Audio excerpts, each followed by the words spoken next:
Irmãos, por que eu digo que eu não queria ministrar essa palavra? Porque quando Deus me deu essa palavra, que foi há uns 2 meses atrás mais ou menos, eu entendi que era para outra coisa.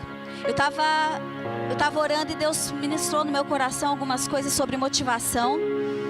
E eu falei, ai que legal, eu vou falar sobre isso. Mas eu pensei no meu coração que era para eu escrever alguma coisa e postar nas minhas redes sociais, porque não tem muita visibilidade, mas aqueles que leem se edificam. Eu falei, amém, então vai ser isso.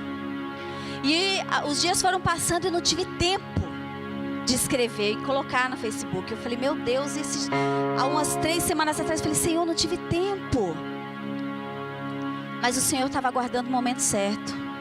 Porque a mensagem de hoje é motivações que sabotam sonhos. Mas que loucura que é isso, né? Eu falei, Deus, como que eu vou falar sobre motivação que sabota sonhos? Porque a gente está falando aqui de 2 palavras totalmente antagônicas entre si, concorda? Motivação é uma palavra boa, positiva. E sabotagem é uma coisa ruim, negativa. Então como que eu posso falar de uma e de outra no mesmo contexto, para que a tua igreja entenda? E eu falei, Senhor, é muito difícil isso. E essa mensagem foi confirmada no meu coração quando eu estava terminando de ler um livro do pastor Tiago Brunet, chamado 12 Dias para Atualizar a Sua Vida. Eu aconselho você, esse livro é uma bênção, principalmente para quem tem uma vida profissional, quem tem empresas. Ele fala além do espiritual, ele trata também do empreendedorismo. E eu estava lendo esse livro e lá no finalzinho dele tinha 2 páginas mais ou menos, eu não me recordo a memória se foram 2 ou 1, mas 2 páginas que falavam de motivação. E a primeira coisa que estava escrito em caixa alta, em alto relevo, assim, bem destacado no livro, era a seguinte frase que eu vou ler para vocês: não celebre um elogio até que seja certo da motivação por trás dele. Eu vou ler de novo, para você gravar na sua mente. Não celebre um elogio até que esteja certo da motivação por trás dele. E essa palavra, quando eu li, o negócio entrou no meu coração de um jeito. Eu falei, cara, tem coisa espiritual aí. Porque a palavra entrou no meu coração e parece que todo o livro deixou de existir, só existiu essa frase. Porque nós somos bobos, né? Nós somos meio bobinhos. A gente gosta de um elogio. Não importa se é verdadeiro ou não, importa que está me elogiando. A gente gosta, a gente fica feliz, a gente celebra. Só que é um alerta, e daí eu comecei, quando eu vi que essa palavra não saiu do meu coração, eu fui orar a Deus e procurar saber o que Deus tinha para falar na minha vida. Porque se o negócio, tem coisa, irmãos, que a gente tem que ficar alerta no mundo espiritual. Porque tem coisas que Deus quer falar comigo e com você. Às vezes você vê num filme e você tem que saber, vai buscar Deus em oração. E eu fui buscar Deus e Deus me transportou. Porque motivação, geralmente ela funciona no campo das emoções, não é isso? É no campo das emoções. Nós somos dotados de corpo, alma e espírito. As emoções estão no campo da alma. Então a motivação está lá. Quer dizer, quando eu faço alguma coisa que produz resultado, logo aquilo me motiva. Se o resultado não é esperado, geralmente eu me desmotivo. E isso está no campo das emoções. Mas Deus falou, não é no campo das emoções que eu quero falar para a minha igreja. É no campo espiritual. A gente vai transportar tudo isso agora para o mundo espiritual. Porque Deus, Ele trata comigo e com você de forma individual. Amém? Ele ama você, Ele ama a mim de forma individual, com todos os meus problemas, com todas as minhas mazelas, com todos os meus pecados, com tudo o que é ruim. Ele me ama incondicionalmente. Ele ama a Elisandra apesar do seu nervosismo, do seu temperamento difícil. Ele ama todos nós de uma forma, e Ele trata comigo individualmente. Quando Ele vai falar comigo, Ele fala comigo individual. E quando eu peco, eu cometo pecados, porque eu peco também, não é porque nós somos pastores que não pecamos. Deus trata comigo também de forma individual. Mas a gente não pode esquecer, irmãos, que a gente faz parte de algo maior. Acabamos de celebrar a Santa Ceia. O que significa isso? Nós fazemos parte de um corpo. Amém? Nós fazemos parte de um corpo. Nós somos uma célula, ou uma parte, ou um membro, qualquer coisa que seja do corpo de Cristo, a noiva do Cordeiro. Nós somos a noiva do Cordeiro. Então, vai ter momentos que Deus vai tratar comigo no individual. Quando eu pecar, quando eu fizer alguma coisa que desagrada a Deus, quando eu fizer alguma coisa que quebra algum princípio, Deus vai tratar comigo de forma individual. Porém, existem momentos e existem tipos de pecado que Deus trata no coletivo. Ele trata a igreja, Ele trata aquele pecado daquela uma pessoa de forma coletiva. Mas como isso? Tem certeza? Tenho, vou te falar. Eu não vou ler agora porque eu já peguei a mensagem tarde, eu não vou, pra gente não perder tempo. Se você for lá na sua casa, você vai ler. Se for ler lá o livro de Josué, a gente vê lá no começo do livro de Josué, no capítulo 5, 6, a gente vê que ele vai ter uma grande batalha que é contra Jericó. Todo mundo já viu essa história, amém? Que daí as muralhas caíram, que eles deram 7 voltas, tudo bonitinho. E Jericó era uma cidade muito grande, era uma cidade muito bem fortificada. E eles se prepararam muito, ouviram a voz do Senhor e se prepararam e foram até Jericó. E eles foram vitoriosos, amém? Só que vamos lá, eu gosto muito da Bíblia, né? Porque Deus, ele se revela de uma coisa tão bonitinha, né? Naquelas linhas, sabe que você lê, passa batido e você não presta atenção? É aí que está a chave do segredo para você. Então, só que Deus deu uma incumbência, Deus falou algo, Deus falou assim, olha, quando vocês possuírem Jericó, não peguem, não é para se apropriar de nada de lá, não é isso? Deus deu uma ordem direta, não era para pegar nada.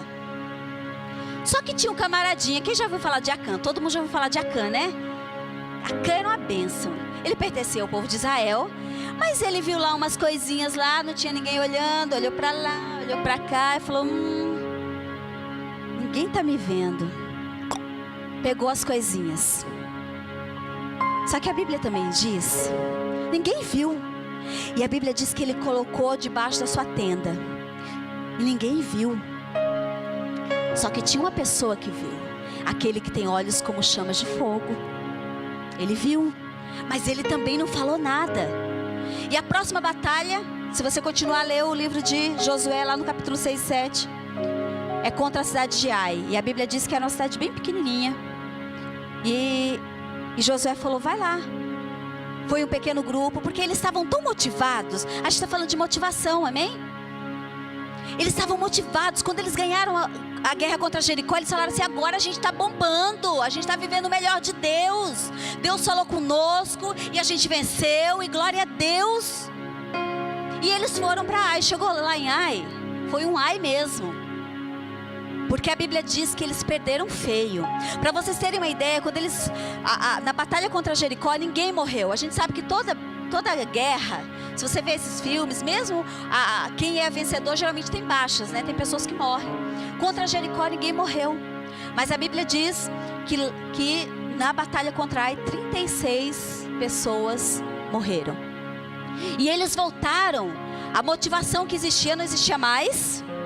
E eles voltaram e foram falar com Deus. A culpa deve ser de Deus, com certeza. E eles foram falar com Deus assim, olha, o que aconteceu, Senhor? Por que nós perdemos? E depois eles muito clamar. É aqui que eu queria chamar a sua atenção, para corroborar o que eu falei que Deus trata no coletivo.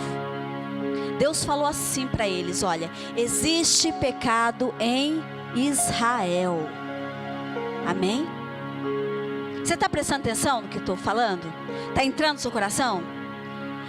Existe pecado em Israel. Não existia pecado. Deus não falou, existe pecado na casa de Acã. Porque quem pecou não foi Israel inteiro, foi apenas Acã. Mas Deus falou, existe pecado em Israel. E essa mensagem que eu trago hoje para vocês é do coração de Deus. Porque quando Deus me deu essa mensagem, eu passei desde terça-feira, o Alisson é minha testemunha, que eu fui dormir todos os dias, muito, quase amanhecendo o dia, porque Deus me deu e eu chorei muito, porque parece que eu senti a dor do coração de Deus contra mim, contra você, contra a igreja.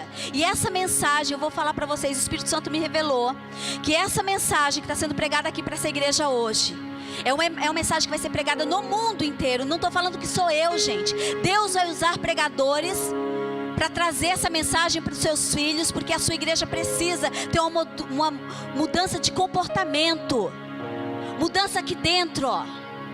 A gente não está percebendo, o inimigo está tripudiando na nossa vida, a gente não está percebendo. O que acontece? Com isso, como Deus, as bênçãos do Senhor, todo mundo quer bênção, não quer não? Eu quero. Eu tenho muitas coisas que eu peço para o Senhor. Mas o que acontece? Muitas vezes as bênçãos não vêm, porque as motivações do nosso coração não estão alinhadas aos propósitos de Deus. Veja bem, eu estou falando motivação, eu não estou falando ação. Porque muitas vezes a gente faz aquilo que... Não, eu estou fazendo na igreja, eu estou vindo lá, eu estou tocando, eu estou indo na oração, eu estou indo no culto de quarta, eu estou indo no culto domingo. Mas o que Deus está chamando a minha e a sua atenção hoje é o que está aqui dentro, ó, a motivação. Não alcançamos... Vivemos uma geração estagnada de bênçãos, porque a gente não consegue perceber que estamos desalinhados espiritualmente. E diante de todas as artimanhas de Satanás, que Satanás faz, uma é essa. Uma das artimanhas de Satanás que ele está fazendo, ele conhece o meu e o seu ponto fraco, amém? Ele sabe. Vai dizer que ele não sabe qual é o meu ponto fraco? Claro que ele sabe. Ele está tripudiando em cima de nós e a gente não está percebendo. Porque ele está manipulando a nossa mente. O inimigo manipula a nossa mente, sabia disso? Ele manipula a nossa mente. Quando ele consegue manipular a nossa mente, ele vai para o nosso coração, manipula o nosso coração, e daí ele te ganhou. E você continua vindo na igreja, cantando, fazendo tudo que você está fazendo, e não tendo o melhor de Deus, porque o inimigo já te ganhou, você nem está percebendo. Ele não tirou a tua salvação, ele só está te manipulando. Aí eu vou te falar, você fala assim, mas será? Essa menina está falando besteira aí no púlpito. Estou falando? Vamos lá. Vou falar de duas coisas que geralmente o crente deveria ter: oração e jejum. São duas coisas que era uma prática que deveria ser normal, não é? Mas quando... E eu não estou falando, gente, da oração, aquela oração de 10 minutos antes de dormir. Não é essa oração que eu estou falando. Eu estou falando da oração de você se quebrantar, de você ir para o secreto e falar, Senhor, eu estou aqui, eu só saio daqui quando o Senhor falar comigo. De você ficar ranhento, de você ficar com o olho inchado, tanto chorar. É esse tipo de coisa que eu estou falando. Oraçãozinha de 5 minutos antes de dormir não vale. Se chama religiosidade, eu não estou falando disso. Então o cristão deveria ter essa prática de oração e de intimidade com Deus. Mas quando que acontece? Na maioria das vezes eu não estou fazendo isso uma regra. Eu estou falando que na maioria das vezes, quando que acontece? Quando o calo aperta, quando o problema vem, quando o dinheiro falta, quando a doença chega, quando o casamento rui, aí você vai para o joelho. Mas espera aí, isso não deveria ser uma prática normal da vida cristã? Não deveria? Mas por que a gente só faz quando a coisa aperta? Aí quando começa a ficar melhor, a gente relaxa. A motivação de buscar a Deus, olha para você ver. Sabe o que deveria ser a nossa motivação de orar? É conhecer o que Deus espera de mim. O que Deus quer de mim. Eu sou cristão, eu aceitei Jesus. Mas o que Ele espera de mim? A minha motivação aqui dentro, quando eu dobro o meu joelho e eu vou para o meu secreto, deveria ser isso. Mas não é. A gente vai para a oração pensando o que a gente pode conseguir do Senhor. O que a gente pode conseguir dEle? O que eu posso usufruir dEle? O que eu posso usufruir desse Deus? Ele é tão poderoso. A Bíblia diz que Ele tem poder, que o universo inteiro cabe da palma da sua mão. Pensa num cara poderoso, gente. A Bíblia diz que Ele é dono do ouro e da prata. Esse cara tem muito dinheiro. O que eu posso conseguir dele? Então a minha motivação quando eu vou para a oração geralmente é para tentar conseguir alguma bênção e não saber o que Deus quer de mim. O que Deus quer da Elisandra? Porque Ele quer alguma coisa de mim e de você. Você não está aqui a passeio. Ele quer alguma coisa de você. Mas o que a gente não faz isso? A gente se intitula servo de Deus. Mas sabe o que a gente quer de verdade? Ser servidos por Ele. A gente vem para a igreja com a bandeja bem grande, tipo self-service. A gente vem para a igreja com a bandeja bem grande e a gente quer ser servido. E quando alguma coisa não sai de acordo com o que a gente planejou, Ah, hoje o culto não foi bom. Louvor foi péssimo, estava fraco, aquele pessoal deve estar em pecado. Aquele pregador não pregou bem, deve estar, acho que não estava num bom dia, não orou o suficiente para pregar. Porque a gente quer ser servido. Quando na verdade a gente deveria vir aqui e dar o nosso melhor para o Senhor. Mas a gente não faz. Para você entender rapidamente, para você ver que eu não quero expor ninguém, mas feche seus olhos um momento. Feche seus olhos e pense no seguinte: as suas últimas orações. Pensa no que você orou nas últimas vezes. Ó, pensa rapidamente. O que 90%, eu não estou falando 100%, 90% da sua oração foi o quê? Pensa aí. Foi pedido, foi agradecimento, o que foi? 90% do tempo. Se você orou 10 minutos, o que a maior parte desses 10 minutos foi? Se você orou 1 hora, o que a maior parte dessa 1 hora foi? O que você falou para o Senhor? E se a gente for sincero, de verdade, se a maioria de nós aqui tiver o coração sincero, a gente vai ver que foi pedido, pedido, pedido, pedido e mais pedido. E a gente reclamou um pouquinho, porque a gente gosta de reclamar. Então a gente reclamou um pouquinho e a gente pediu mais um pouquinho.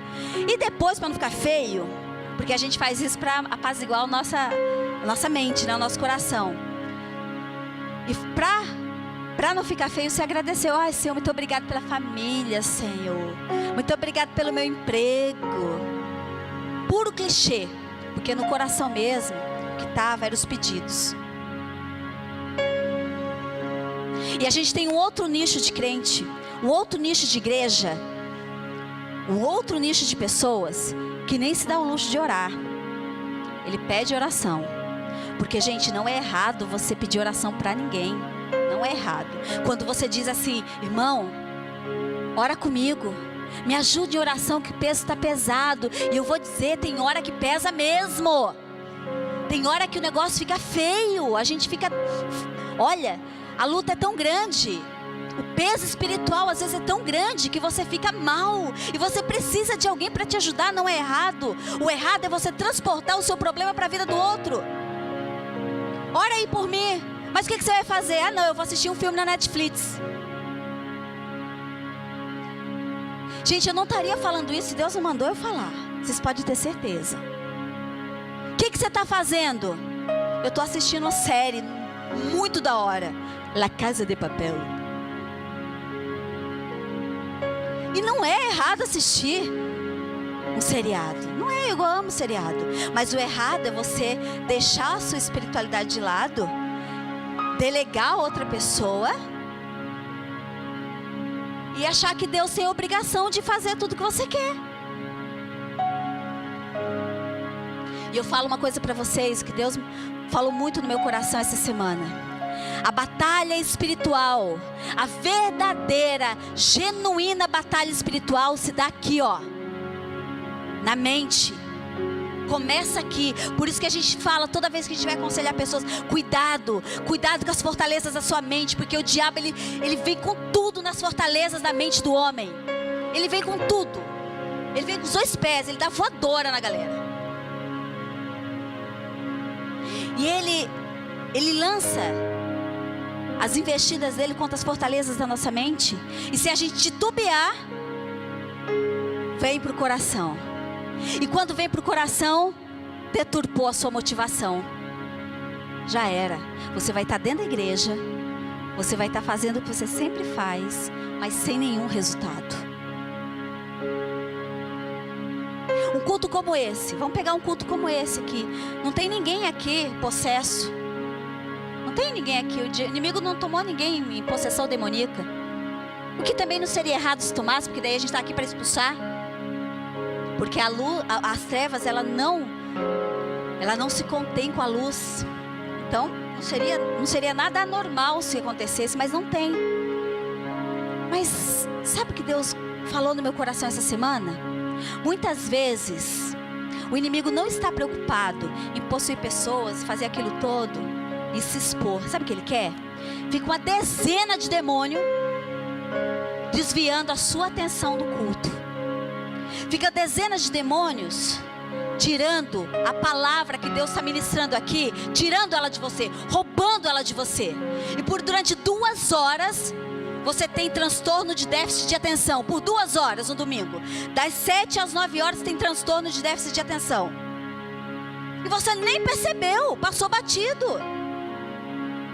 Você chega aqui e a Bíblia diz que o momento do louvor e adoração é o momento de você prestar a Deus o seu melhor louvor, a sua melhor... É a única coisa, igreja, que a gente faz para Deus é louvar. A única coisa. O resto é tudo Ele que dá pra gente. E quando a gente dá para Ele de volta, é o que a gente está devolvendo. A única coisa que Ele espera de nós é louvor e adoração. O que acontece na hora dos cultos? Eu converso lá fora, eu faço um monte de coisa, e o inimigo me roubou. Esse momento que eu tinha que dar para o Senhor foi roubado. Na hora do culto, Deus está falando, e o inimigo vem aqui na sua fortaleza da mente, ó, olha o celular, tem uma mensagem no WhatsApp. É importante. Dá uma olhadinha no Facebook, aquela mensagem que você postou lá, aquela foto, vê se não tem nenhuma curtida. Ó. Aí, e ele vai trabalhando. É o besourinho, passa o besourinho, você olha o besourinho. Aí você fala, não, Elisandra, isso é mentira, eu não sou assim, não? Se depois que terminasse o culto, eu chamasse 10 pessoas de forma aleatória, e eu falasse assim, irmão, faz um resumo para mim, de como que foi o culto hoje. Quantas canções, como foi as canções, quais foram as canções, e um resuminho breve da ministração. Sabe o que ia acontecer? Ai, irmão, foi uma benção o culto hoje, né? Foi uma benção, mas olha, eu lembro para mim, mas eu não consigo falar não. Tira! Não gravou nada. Não gravou nada do que foi falado. Não entrou no coração. E quando não entra no coração, sabe o que acontece? Você não coloca em prática. Ferrou, amigão. Tudo aquilo que Deus tinha preparado para ser ferramenta para você usar contra o inimigo durante a semana foi roubado de você e você nem percebeu. E eu falo isso assim, por que eu chorei tanto? Porque a palavra bateu pra caramba em mim. Porque às vezes a gente fica tão preocupado com tantas coisas, e a gente não se preocupa, e a gente não se atenta do que o inimigo está fazendo com a igreja. Está fazendo um monte de coisa, está tripudiando, está roubando de Deus a melhor palavra, tudo, e a gente não faz nada. Nós somos dotados de corpo, alma e espírito. E o tão engraçado é que quando eu estou com fome, corpo, alma e espírito, amém? A fome, a sede está no corpo, né? Eu sinto fome, eu procuro um restaurante, uma comida na minha casa. Eu preciso comer, e eu vou comer. Porque senão eu fico fraco, vou ficar doente, vou ficar o quê? Vou passar mal? Vai dar dor de cabeça, vai me dar ânsia, vai ficar fraco. Então o que eu faço? Eu procuro comida. Eu estou com sede, eu procuro rapidamente uma água fresquinha para eu tomar. Eu sacio a minha carne. Eu estou cansado, foi um dia cansativo, eu vou descansar porque eu preciso. Isso é no corpo, na área do corpo, na nossa alma. Poxa vida, eu estou me sentindo sozinha. Você já marca um café com um grupo de amigas, vai dar risada, marca o cinema com o marido, faz sei lá o que. Você vai alimentar a sua alma. E o espírito, como que fica? Ah não, o espírito eu peço oração depois para o meu líder de célula. E a gente não está percebendo. Só que tem um que tem olhos como chama de fogo, que está percebendo. Nada se oculta a ele. Nada se oculta a ele. E daí a gente fala, Senhor, por que as coisas não estão acontecendo, Senhor? As nossas motivações são totalmente deturpadas, distorcidas, e nós sabotamos os nossos próprios projetos. Por que são motivações que sabotam os planos de Deus? Sabotam, nós sabotamos. Porque toda vez que eu tenho uma motivação errada, olha, vamos colocar isso aí, eu não vou falar 100%, mas que Deus fale no seu coração. Se a minha motivação é errada, eu quebro o princípio. Isso é fato. Motivação errada faz eu quebrar princípio. E quebrar princípio a gente já aprendeu aqui. O que acontece quando a gente quebra princípio? Deus fica impedido de nos abençoar. Então aquele plano que você tem, aquele propósito, aquele sonho que você tem, sabe? Aquela coisa que você clama em oração, rala o joelho inteirinho, se é que rala, tomara Deus que rale. Você pode fazer jejum, de ficar magrinho. E às vezes Deus fala, eu queria te abençoar, mas eu não consigo. Eu não posso, você está quebrando princípios. E o pior ainda é isso, essa coisa da motivação, que sabota os nossos sonhos. Sabe por que ela é pior? É para aquele que faz. Porque aquele que não faz, já pendurou a chuteira mesmo. Esquece, o cara não faz. O cara só vai na igreja uma vez a cada 7 dias e olha lá e tá bom. Então, isso daí, esse alerta para a igreja é para quem faz. Por que eu faço? Por que eu vou na célula? Por que eu lavo a igreja? Por que eu lavo o banheiro? Por que eu faço isso? Por que eu ajudo pessoas? É o que está no nosso coração, gente, que está nos sabotando. A gente impede que Deus nos abençoe de uma forma efetiva e rápida. Porque a gente vai postergando essas coisas. E o tempo começa a passar. E o tempo vai passando. Porque você viu que é uma sutileza do inimigo. O tempo vai passando, e a gente não se percebe, a gente não arruma, porque a gente fala, eu não estou pecando, não estou cometendo nenhum pecado. Então o tempo vai passando, só que daí as coisas começam a dar errado. Os problemas começam a vir, as frustrações, os dilemas, as incertezas. Poxa, por que eu sirvo tanto tempo e nada acontece? Isso e aquilo vai minando a gente. Vai minando a nossa fé, vai minando o que a gente tem de melhor para o Senhor. A gente passa a ser medíocre espiritual, a gente passa a ser morno. E o que Apocalipse fala do crente morno? Oxalá você fosse frio ou quente, mas como você é morno, eu vou vomitar-te aí da minha boca. Eu acho que ninguém quer ouvir isso naquele grande dia. Ninguém quer ouvir isso, eu não quero ouvir. Porque nós precisamos queimar. A gente fala aqui, olha, nós cantamos aqui, é aqui que eu me sinto muito bem. Não há outro lugar melhor. Mas quando a primeira oportunidade que a gente tem de faltar no culto, a gente falta. E o detalhe, eu não estou falando isso para aquelas pessoas que não vêm porque aconteceu algum problema, mas o seu coração está queimando de desejo de estar aqui. É aquele que fica feliz de não ter vindo. É para esse público. Porque o problema não é você ir para a praia um dia e faltar na igreja. Isso é bênção, vá. Vai ser bênção para sua família. O problema é quando isso passou a ser uma regra. Quando você fica tão feliz de ir na praia, até mais feliz de ir na praia do que vir na igreja. Está entendendo onde está o problema? O problema não está em você fazer. O problema está nas suas motivações.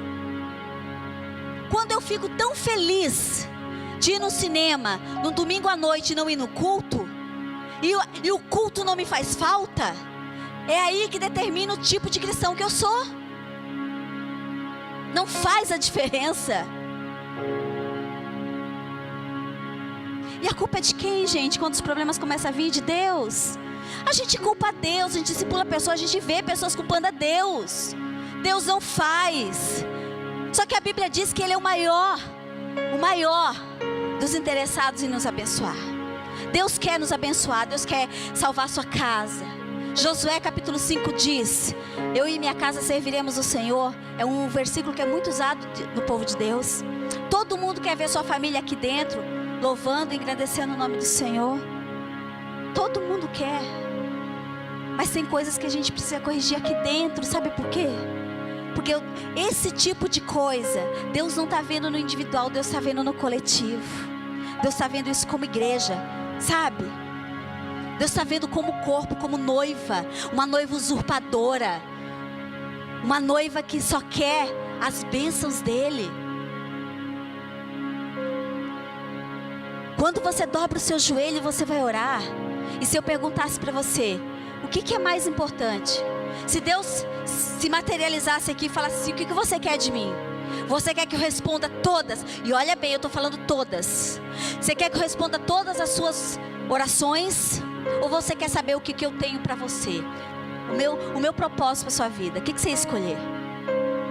Se ele falasse assim, olha, de verdade, gente.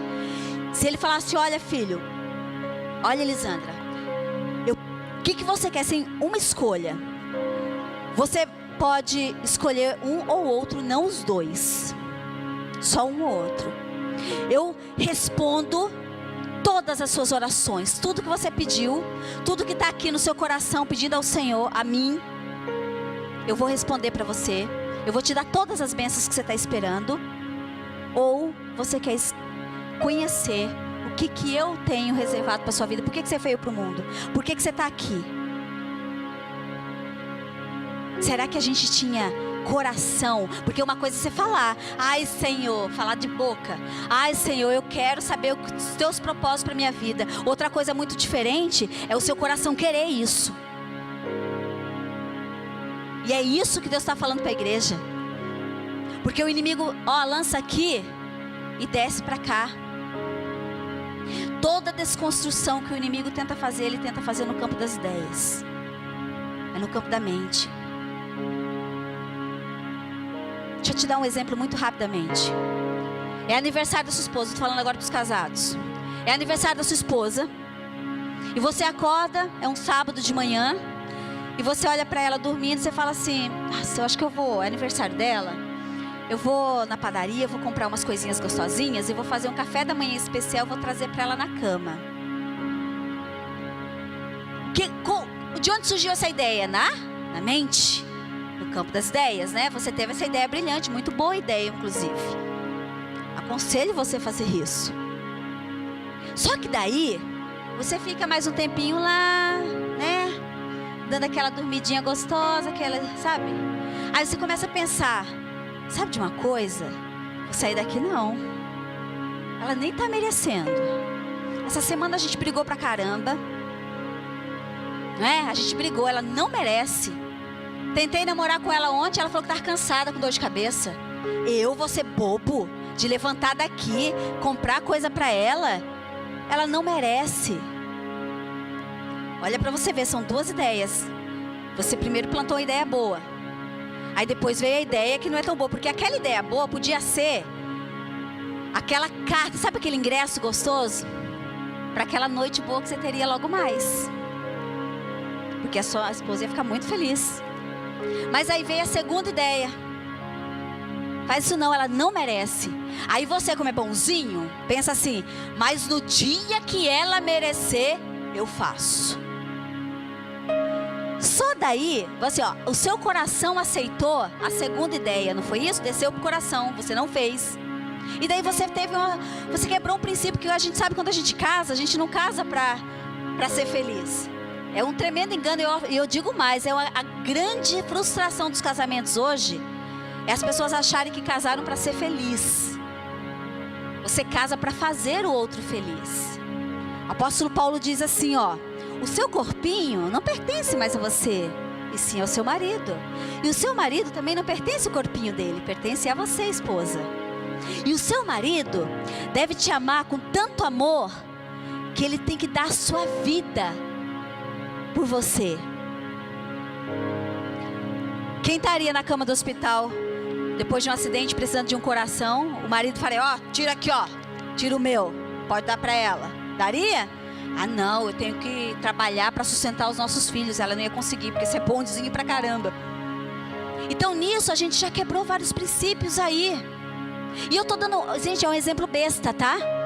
Eu estou falando que isso acontece todo dia, de N maneiras, de N motivos. E daí o que acontece? O casamento vai ficando de mal a pior. Por quê? O orgulho fala mais alto do que a razão, do que o que Deus manda, do que a Bíblia manda. E às vezes você nem leu a Bíblia para saber o que Deus está mandando. Você quer ter razão, você acha que a pessoa não merece, você não faz, aí o seu casamento vai de mal a pior. E quando vai de mal a pior, que o negócio, o caldo entorna de vez, tem um monte de caroço nesse angu, o que acontece? Vão para a igreja pedir oração. O inimigo está acabando com o meu casamento. E muitas vezes não é o inimigo. Ele só lançou a semente. Você que foi lá e pegou. Plantou, geminou, cuidou, adubou ela todo dia, jogou água, deu beijinho. O inimigo só lançou a ideia. O resto quem fez somos nós. Cabeções que somos. Não temos humildade de ir para a oração e pedir para o Senhor: tira esse orgulho do meu coração, Senhor, porque nós somos orgulhosos sim.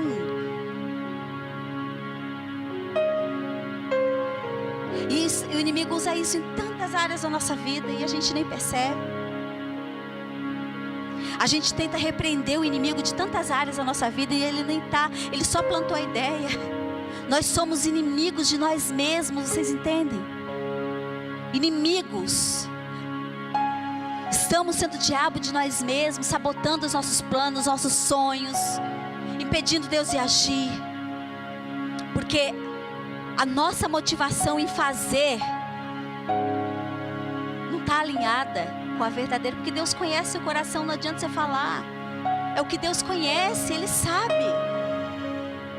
Nós damos legalidade aqui na mente, entende? A gente dá legalidade aqui na nossa mente. Por isso que a gente tem que pedir para o Senhor: Senhor, toda oração eu aprendi isso. Há um determinado tempo eu oro: Senhor, cuida das fortalezas da minha mente, Senhor. Não deixa que o inimigo venha tripudiar nas fortalezas da minha mente, Senhor. Porque senão a gente fica à mercê disso. A gente perde o prazer de estar na casa do Senhor, a gente perde a vontade, perdemos a motivação, perdemos o entusiasmo por isso, e a gente acha que é normal. Não, é porque eu perdi o entusiasmo, porque faz muitos anos que eu sou crente, e não é verdade. E eu digo mais, as pessoas falam assim: ai Senhor, deixa eu voltar para o primeiro amor. Eu digo para você, quando você começa a amar uma pessoa, estou falando de amor, não estou falando de paixão, estou falando de amor. Quando você ama uma pessoa de verdade, com o tempo esse amor diminui ou ele acaba? Amor, ele aumenta, não é? Então se nós dissemos que nós amamos a Cristo, teoricamente deveríamos amar muito mais hoje do que quando nos convertemos. E por que isso não acontece? E a gente tem que estar em constante vigilância. Quarta-feira passada eu tirei a quarta-feira para limpar algumas coisas em casa, limpar uns livros lá. Eu estava organizando tudo bonitinho, por título, belezinha. Aí eu falei assim pro Alisson, porque eu peço autorização, porque ele também é meu pastor, além de ser meu marido, é meu pastor. Eu falei para ele: deixa eu ir faltar no culto hoje, que eu queria terminar de arrumar esses livros. Aí ele falou para mim: amor, eu queria que você fosse. Eu falei: mas eu não queria. Falei isso, não falei? Eu falei: eu não queria, eu queria terminar de arrumar esses livros. Eu falei: eu não vou deixar de ser menos crente ou mais crente, porque eu faltei um dia no culto, concorda? Mas ele falou assim: não, eu gostaria que você fosse. E ele saiu mais cedo, porque estava tendo workshop de dança aqui. Quando deu hora do culto, eu vim. Mas eu vim por obediência. Sabe quando você faz por obediência? Eu vim por obediência. Gente, quando eu cheguei, eu entrei. Quando eu cheguei aqui no meio, aqui, o Espírito Santo me tomou de um jeito. Mas o Espírito Santo me tomou de um jeito que eu já entrei chorando aqui, ó. E eu chorei o louvor inteiro, porque eu me senti tão envergonhada. Mas tão envergonhada. De qualquer outra coisa me dá mais prazer do que estar aqui louvando ao meu Deus. A um Deus que eu afirmo amar. A um Deus que eu afirmo gostar, amar, servir. Por que eu não quero estar na presença do meu noivo? O que é mais importante do que estar na presença do meu noivo? Eu me perguntei, eu falei: Senhor, me perdoa. Como eu sou miserável. E eu não queria estar aqui. Mas Ele me pegou ali, porque Deus tinha uma palavra para mim naquele dia. Então a gente tem que vigiar todo dia. A gente tem que lutar contra o inimigo todo dia, todo dia. Porque todo dia o inimigo vai querer te pegar. Todo dia ele vai querer te tirar da presença. Todo dia ele vai querer te tirar do propósito. Todo dia ele não vai desistir de você. Mas Deus também não vai desistir de você, porque Ele deu seu Filho para morrer por você. E quando Deus me deu essa palavra, falou assim: eu estou cansado de uma igreja que tenta só pegar de mim o que eu tenho de bom. Eu estou cansado, Deus falou comigo. Deus está cansado de uma igreja que só quer usurpar dele. Uma igreja que não quer dar, não quer se doar, só quer receber, e se não recebe, eu vou mudar de igreja, porque essa igreja não presta. Essa igreja não é boa, esse pastor não é bom, esse líder não é bom, nada é bom. Deus não é bom. Quando as coisas não saem do jeito que eu quero, Deus não é bom. E ele falou, eu não queria isso, eu quero você. Deus quer você. Deus quer o seu coração na sua integralidade, você entende isso? Deus, Ele te quer de uma maneira tão especial, Ele não vai abrir mão de você. Apesar de você, Ele vai lutar por você. Até o dia que você morrer, porque daí não tem mais jeito, a morte chegou, acabou. Sabe o que Deus me mostrou? Que nós somos uma igreja sem frutos. Pessoas sem frutos. Abra rapidamente, mas rapidamente, nem precisa abrir, eu leio para você em Mateus, no capítulo de número 7. Mateus 7, nós vamos ler o versículo 16. Está escrito assim: pelos seus frutos os conhecereis. Deus conhece eu e você também pelos frutos que damos. Colhem-se porventura uva dos espinheiros ou figo dos abrolhos? Tem mais coisa falando sobre frutos na Bíblia, eu não vou ler porque o tempo não me permite. Nós vivemos. Qual o fruto que você está dando na sua casa? Hein, mulher? Hein, irmão? Qual o seu fruto que você está dando na sua casa? Qual o fruto que você está dando no teu trabalho? Qual o fruto que você dá lá? Fora, no mundo? Como que o mundo te reconhece? Porque eu vou dizer uma coisa para você, o mundo está de olho na gente, tá legal? Quando você atende um telefone e fala, oi meu querido, que saudade de você, e fala, e é todo feliz, você desliga o telefone e fala, que mala. Tem alguém te vendo, tá? Aí o cara pode até não falar nada pra você, ele fala assim, ó, é crente. Quando você se comporta exatamente como o mundo se comporta, o cara pode até bater no seu, esse cara aqui é legal, ele é um dos nossos. Essa menina aqui é legal, ela é uma das nossas, ela fofoca igual. Ela fofoca igual. Tá uma rodinha falando mal de alguém, em vez de você sair fora e falar assim, olha gente, isso aí não é pra mim, você compartilha. Aí as pessoas falam, puxa, você é gente boa, você não é careta como os outros. E você acha isso legal. Só que quem você deveria estar agradando não está, porque Deus está te olhando e fala, ei, eu quero que você seja diferente, porque eu tenho bênçãos para liberar na sua vida.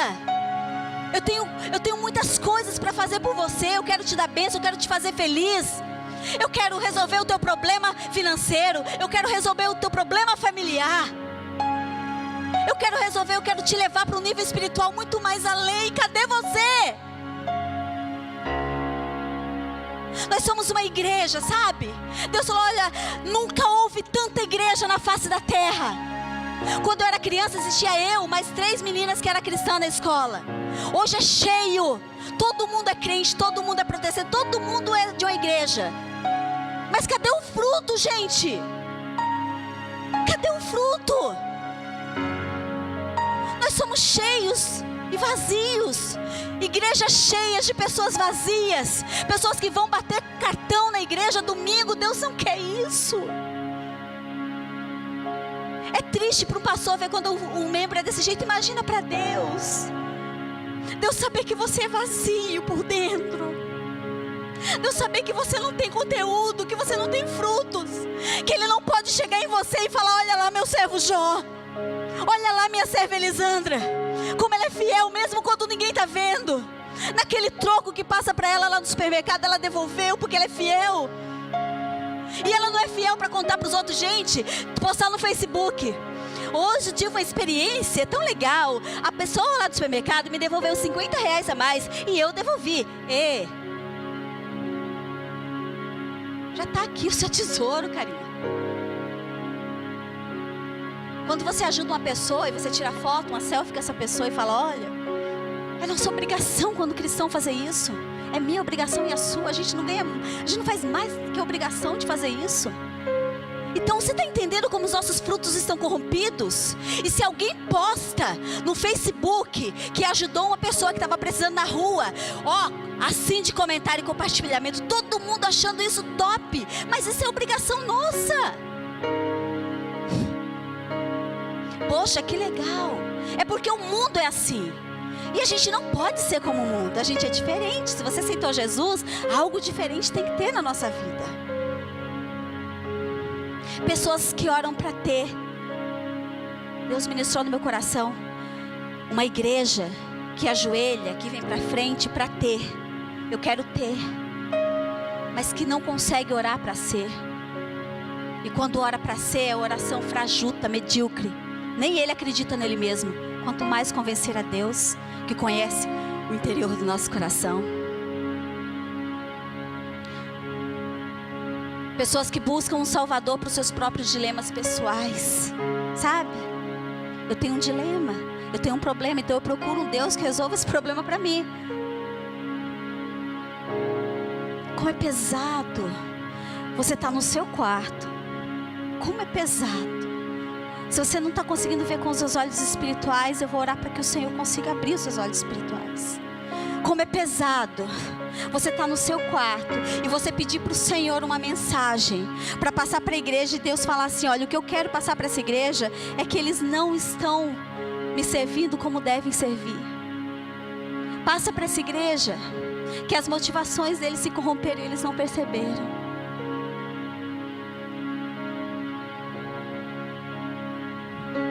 Pessoas que querem que Deus responda todas as suas perguntas e orações. E ai de Deus se não responder. Porque se Ele responder, se Ele não responder, Ele é culpado. Ele não te ama. Eu já fiz esse tipo de oração. Eu já fiz. Senhor, o Senhor não me ama. Senhor, eu te sirvo. Eu te sirvo de todo o meu coração. E cadê que as coisas estão acontecendo? Atire a primeira pedra quem nunca orou desse jeito. Só que Deus está querendo mais. Ele está querendo que isso acabe. Ele está querendo verdadeiros adoradores. A gente está falando, gente. A gente vê aí quantas profecias falando de um avivamento que vai vir para a igreja. E onde que vai começar esse avivamento? Vai ser no nos pulos? Não é. O avivamento começa no meu e no seu coração, quando a gente entender a nossa responsabilidade quanto filhos de Deus. Antigamente a igreja não era tão popular, mas tinha mais milagres. Um culto qualquer, pessoas eram curadas. Eu já vi pessoas vomitarem câncer. Eu já vi paralítico andar. E não é paralítico, só de paralítico não. A perna do cidadão era mirrada. Sabe aquela perna que é fina? Teve paralisia infantil. Eu vi. Ninguém me contou. Eu vi a perna do cara crescer músculo assim, ó. Eu vi isso. E Deus não é o mesmo Deus. Ele não é tão poderoso para operar hoje. E por que não opera? Porque a igreja não está se posicionando na sociedade como deveria. A nossa postura é rasa. E a gente quer um avivamento. E esse avivamento não acontecerá se a gente não entrar no propósito correto junto a Deus. Se a gente não se convencer da nossa responsabilidade de carregar o nome de Cristo aqui nas costas, ó. Quando eu digo que sou crente, não é qualquer coisa, eu carrego o nome de Deus nas costas. E se você faz besteira, o nome de quem que você está falando? O nome de Deus. Vamos parar do eu. É eu. Não. Deus, o que o Senhor quer de mim? O que o Senhor pensa de mim? Qual o meu propósito nessa vida? E eu tenho certeza, quando você começar a buscar Deus de verdade, todas essas bênçãos que você está querendo, sabe? Aquelas que você está esperando, sonhos realizados, eles vão acontecer porque tem que ser consequência. O buscar a bênção não pode ser a regra, é a consequência de algo que você já tem em Deus. Às vezes a gente ouve pessoas assim: ó, ora por mim, para que eu fique que eu estou fraca espiritualmente. Você acha que se Jesus vir em pessoa, se Ele se materializar, pegar uma pessoa que está e colocar as mãos e falar: olha, fique forte em nome de Jesus, em meu nome, Vai acontecer se a pessoa não mudar? Vai acontecer se ela não tiver uma mudança de postura?